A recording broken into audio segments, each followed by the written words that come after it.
Well, 2009, you joined Dancing with the Stars. Yep. How's that experience? It was troublesome. Karina and I started dating halfway through. She broke up with a fiance for me. And then we started dating halfway through, and then we broke up towards the end, and then we lost. So, and then after that, I actually, after Dancing with the Stars, I ended up in when was this? What year? Dancing with the Stars was 2009.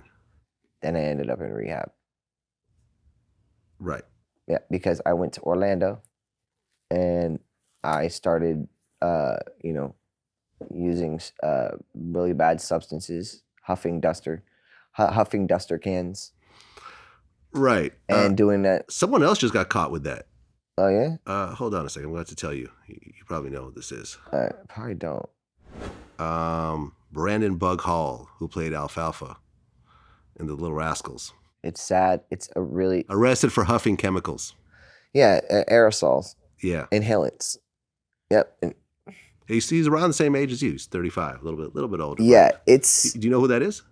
yeah, I know who Alfalfa is. I don't know who the actor is. But it is so bad, man, because I mean, it destroyed my insides. I put so many metals and chemicals that I had to go to rehab over and over and over again to continue cleaning out like the metals that were in my body. Kind of like how when Iron Man got all that shrapnel in his torso when he got blown up and had to put that, like, that's how my body was. It was full of metals, and it was full of all this stuff and all this toxic stuff that my body is still getting rid of these days. Like, you know, and I'm coming up on 3 years.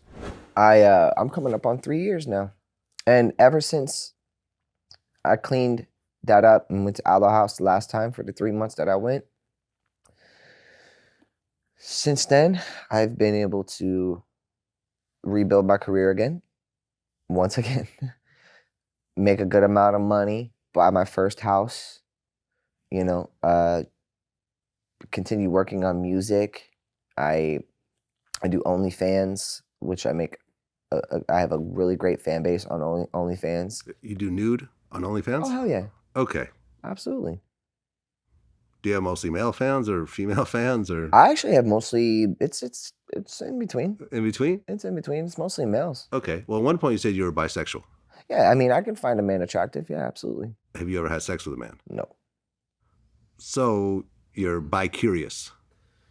I mean, it's more so. Yeah, I guess you could say. I can look at a man and say, "Oh, he's well built. I wish I was built like that." But that's what I don't want to have sex with him. I will be watching like Avengers, and I'll be like, I like Thor's body. Like I want my body. And I wish I had Thor's body, but I do not want to kiss Thor. So correct. That's kind of how I look at it. I don't think that makes me bisexual. Correct. No, I'm engaged to a beautiful woman, right. And I am a heterosexual, but that doesn't mean that I can't say that, you know, I appreciate that a guy that way he looks, handsome guy, he looks like a decent dude, whatever. You know what I mean? Because I appreciate a beautiful horse.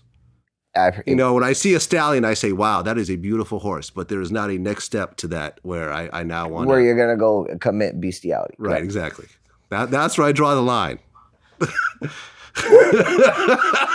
That's where I draw mine too.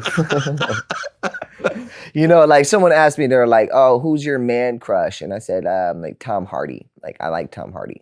Great actor. Brad Pitt, good looking dude. You know, those, easy on the eyes. I get it. What's the guy who plays James Bond? Daniel Craig. Daniel Craig. There you go. Good looking dude. Yep. Sting. Very rugged. Yeah. Sting. Got it. Great looking guy. I would like to, you know, I would aspire to keep my looks and be healthy and stay in a straight and narrow. Sure. And it's like, people can tell when I'm not doing well, and people can tell when I'm doing well. But I do have a medical condition that does affect my weight. So I've been going through some health stuff. That's. How much do you weigh now? Right now I weigh 120 and I'm supposed to be 175. Okay. You were 6'1". You were less than 120 at one point. You were like 110, 105? When I did the doctors, yeah. Yeah. So I'm What was the lowest you've ever been? Probably like 105 at 6'1", which is... Yeah, me and you are the same height, and I weigh 215. Right. So my ideal is 175. So I'm working with my doctors right now because I have a hiatal hernia and dysplasia, which is the beginning stages of esophageal cancer. So it's a stress-induced condition. There's the stigma behind it because not a lot of people know exactly how a hiatal hernia affects the body and what it can cause if so I'm almost like an avid spokesperson for these kind of things and how to deal with them. And so I just have to kind of take a step back and really focus on my relationship and, being engaged, taking our time, planning a proper wedding, not rushing anything, and just reducing any stress in my life or any sort of negative energies that are around me. And if that means I got to get rid of everyone and start over, let's do it. And I've done it many times before. It's called hitting the reset button.